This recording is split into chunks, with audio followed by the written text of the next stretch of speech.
नाही, मी स्तब्ध यामुळे झालो की मला अजिबात हे कळलं नाही की हा चित्रपट आणि याचं नाव मनाचे श्लोक, जेव्हा या चित्रपटाची अनाऊन्समेंट झालेली मला चांगलं लक्षात आहे.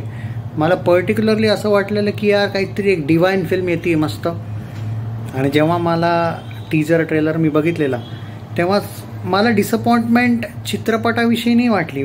सिरियसली सांगतोय, तुम्ही पण या टाईपचं खालच्या तळाला जाऊन तुम्ही फक्त नाव अट्रॅक्शनसाठी जर लावत असाल तर तुम्हाला त्याचं पावित्र्य माहीत नाही वाटतं. की मनाचे श्लोक मे बी यार डायरेक्टर प्रोड्युसरला मी काय बोलू, ज्यांची लेवलच एवढी हे आहे की जे खालच्या पातळीला जाऊन, मला फक्त त्याच्याशी प्रॉब्लेम आहे. मी या चित्रपटाविषयी चित्रपट बघून आल्यावर माझं एवढंच म्हणणं आहे, चित्रपट मुद्दाम वाईट नाही म्हणणार मी. यस, डेफिनेटली मला प्रोड्युसर डायरेक्टरचं ही गोष्ट नाही आवडली, त्यासाठी मी चित्रपटाला, पण चित्रपट खूप सुंदर आहे असंही नाही आहे की यांनी काहीतरी स्पेशल की बाबा एक स्पेशल युनिक नाव ठेवलं आहे तर काहीतरी इंटेन्स पाहायला मिळेल. काहीच नाही वाटलं मला एक्स्ट्रा. म्हणजे या आधी मी अशी स्टोरी नाही बघितली आहे.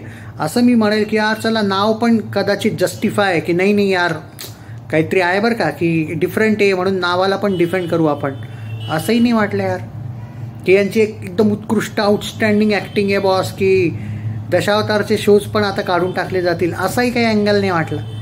आय मीन बस तुम्हाला एक हाईप क्रिएट करायची तर यार त्याचा अर्थ हा नाही की तुम्हाला मी विनाकारण डिफेंड करेल. स्टोरी वाईज ॲव्हरेज आहे मित्रांनो. 5मधून मी 2.5 स्टार रेटिंग देईल.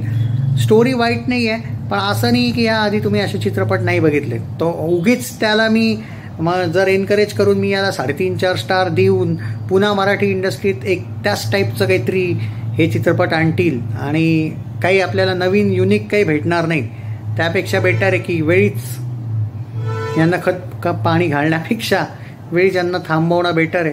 आणि सिरियसली तुम्ही हा चित्रपट बघा, तुम्ही स्वतः रिअलाईज होईल तुम्हाला की तुम्ही असं कोणतं काही एक जगावेगळा बघितला हा चित्रपट बघून की हा चित्रपट थिएटरलाच, यार असे चित्रपट OTTवर पण तुम्ही बघू शकता. बाय द वे मी हे नाही म्हणत आहे की चित्रपट वाईट आहे, पण त्यात काही नवीन असं काही एक्स्ट्रा ऑर्डिनरी नाही आहे. ज्या पद्धतीने यांनी नाव वगैरे दिलं आणि हाईप क्रिएट केली, अरे यार काहीतरी आहे. लोक पण याच वेळी डेफिनेटली रिव्ह्यू पण यासाठी बघत असणार आहे आत्ता पण की यार काही वेगळं तर नाही आहे यात. असं 5मधून 2.5 स्टार.